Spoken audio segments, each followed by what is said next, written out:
En la década de 1960, una sombra siniestra se cernía sobre las calles de una de las ciudades más antiguas y emblemáticas de Estados Unidos.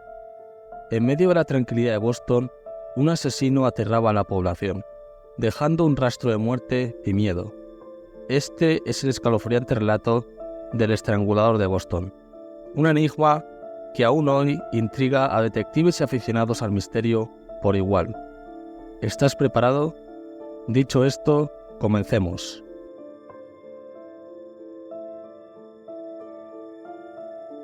Nos situamos en Boston en el 77 de Guysborough, en una serie de pequeños apartamentos. Anna Slesser, una costurera de 55 años, vivía en el tercer piso. La tarde del 14 de junio de 1962, había terminado de cenar y tuvo tiempo suficiente para darse un baño antes de que su hijo Juris la recogiera. Poco antes de las 7, Juris llamó a la puerta de su madre. No hubo respuesta, y la puerta estaba totalmente cerrada. En un ataque de preocupación, lanzó su peso contra la puerta 2 veces y ésta se abrió. Sus peores temores se confirmaron cuando la vio tirada en la cama con el cordón de su bata alrededor del cuello. Llamó a la policía para contarle sobre el trágico suicidio. Pero no había sido un suicidio. Anna Slesser se había convertido en la primera víctima del estrangulador de Boston. Un par de semanas después, el 30 de junio, Nina Nichols, de 68 años, fue asesinada en su apartamento en Commonwealth Avenue. El apartamento parecía haber sido asaltado. Todos los cajones estaban abiertos y las pertenencias yacían sobre el suelo. La encontraron con las piernas abiertas y la bata y la combinación subidas hasta la cintura. Estas estaban atadas fuertemente alrededor de su cuello, en el que había 2 de sus propias medias con los extremos atados con un lazo. La hora del fallecimiento se estimó a las 5 de la tarde. Ese mismo día, a unos 25 kilómetros al norte de Boston, Ellen Blake, de 65 años, sufrió una muerte muy similar entre las 8 y 10 de la mañana. Esta había sido estrangulada con una de sus medias de nylon. Su apartamento había sido saqueado a fondo. El asesino había intentado sin éxito abrir una caja fuerte de metal y un baúl. Las autoridades estaban totalmente alarmadas tras esta ola de terribles homicidios. Se envió una advertencia a las mujeres del área de Boston para que cerraran todas sus puertas con llave y tuvieran cuidado con los extraños. Se inició una investigación exhaustiva de los delincuentes sexuales conocidos. La policía buscaba a un loco que probablemente atacaba a mayores por algún odio hacia su madre. El 19 de agosto, Ida Arga, una viuda tímida e introvertida de 75 años, fue encontrada muerta en su apartamento en el número 7 de Grove Avenue. Al igual que las otras muertes, no había señales de entrada forzada. A las 24 horas del asesinato de Ida Arga, una enfermera de 67 años llamada Jane Sullivan fue asesinada en su casa. La policía la encontró de rodillas en la bañera, con los pies sobre el fondo de la misma y la cabeza debajo del grifo. Como vemos, las víctimas del asesino solían ser personas mayores, frágiles, que normalmente vivían solas. No obstante, esto cambiaría el 5 de diciembre de 1962, cuando se encontró el cadáver de Sophie Clark, de 19 años. Al igual que las anteriores, fue estrangulada con sus medias y abusada de todas las maneras. 3 semanas después, Patricia Bissett, de 23 años, secretaria de una empresa de ingeniería, fue descubierta muerta el 31 de diciembre. La encontraron boca abajo en la cama, con las mantas subidas hasta la cabeza, como si estuviera durmiendo la siesta. Debajo de las mantas se encontraron medias entrelazadas alrededor de su cuello. Las cosas estuvieron tranquilas durante unos meses. El cambio en el patrón de edad de las víctimas sirvió para confundir más a las autoridades y dificultar la investigación policial. A principios de marzo de 1963, a 35 kilómetros al norte de Boston, en Lawrence, Mary Brown, de 69 años, fue encontrada muerta a golpes en su apartamento. También había sido estrangulada y abusada. La escena criminal se trasladó a Boston un par de meses después. El 8 de mayo de 1963, Beverly Sammons, una universitaria de 23 años, faltó a su clase semanal de coro en Back Bay.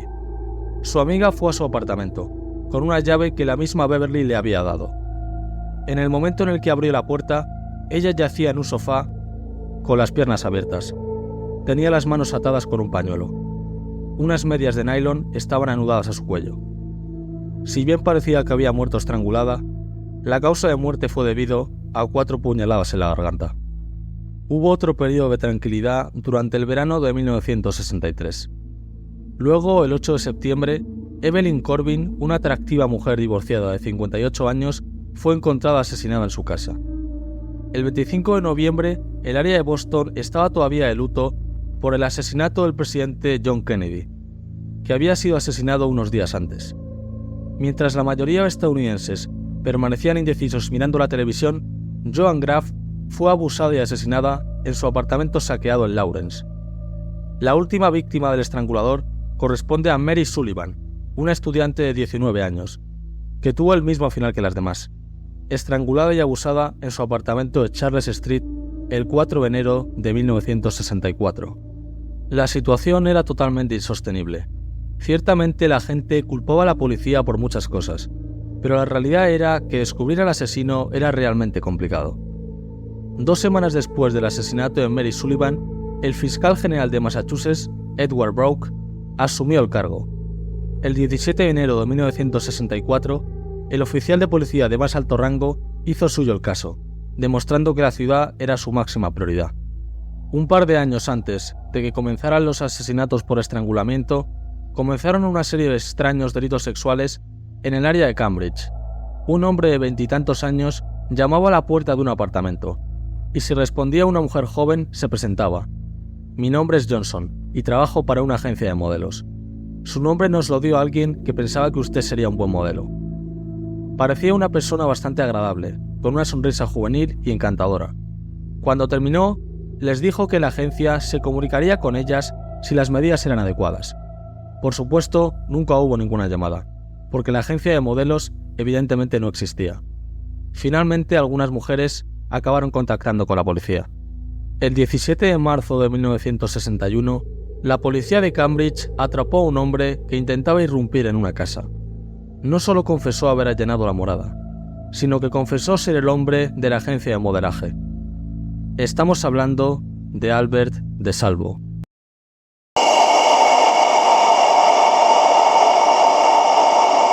Su nombre era Albert DeSalvo, un hombre de 29 años con numerosos arrestos por irrumpir en apartamentos y robar todo el dinero que encontraba.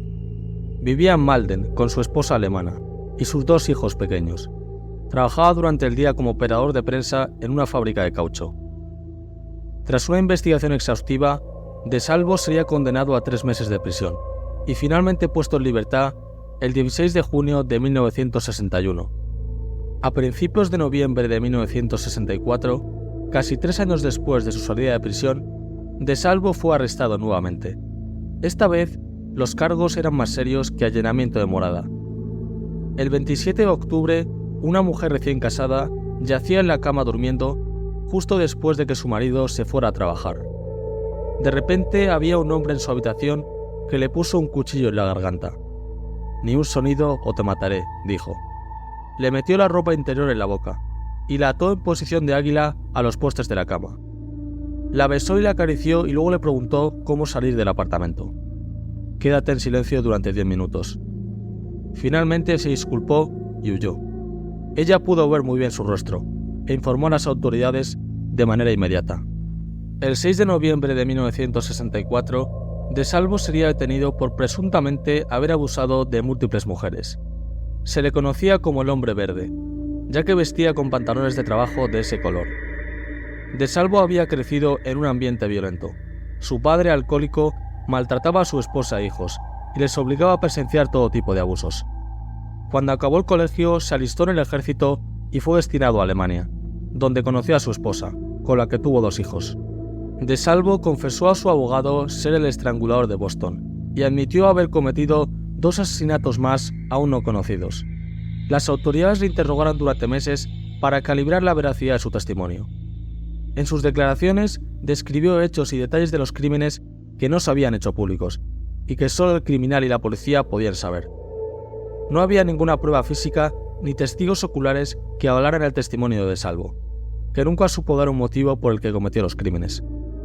Por otra parte, su perfil psicológico no acababa de convencer a los expertos, tanto por su extremado narcisismo como porque carecía del carácter sádico que demostraban los crímenes del estrangulador. El proceso penal comenzó el 9 de enero de 1967, por los cargos de robo a mano armada y atentado contra el pudor. Su abogado había llegado a un acuerdo para que sus confesiones como autor de los estrangulamientos no se utilizaran más que para probar que sufría un trastorno psiquiátrico, y así evitar su condena. Su estrategia funcionó a medias, pues fue salvado de la muerte por silla eléctrica, aunque encontrado culpable y condenado a la cadena perpetua. No obstante, se le condenó por los delitos del Hombre Verde, y no por los del estrangulador de Boston. Sería trasladado a la prisión de máxima seguridad de Walpole, donde fue asesinado, supuestamente, por otro recluso el 25 de noviembre de 1973. La opinión pública siempre mantuvo dudas sobre la autoría de los estrangulamientos de Boston.